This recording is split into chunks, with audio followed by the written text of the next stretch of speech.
Mga amigo, for today's video, magluto lang tayo ng tinuwang native chicken, mga amiga.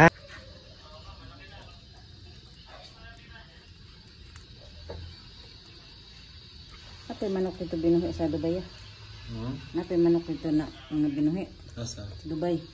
Wala ko yun. Wala din nag-farm dito. So pagkatapos yung mga amiga, pamangkin ko ang naghiwa niya kasi hindi ako marunong magkatay ng manok. So ayan, hiniwa-hiwa niya ng ganyan mga amiga. Silisil, akala nga pala yung pamangkin ko, amiga, ang gumawa niyang naghiwahin ng mga manok. Di ba ang daming itlog sa loob mga amiga, mga amigo?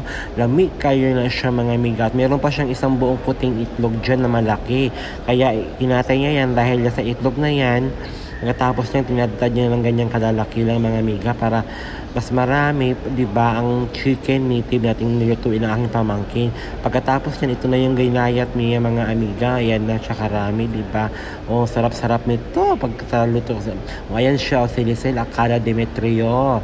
Ayan yung ano niya, pagmumukha niya, di ba? O, cute kaayon ako pag umangko. Nagbuta ka ng magkapayas, malunggay. Pagkahom na naman na among pabukalan, pinakuluan na namin yan. Ayan na siya, may tanglad pa yan.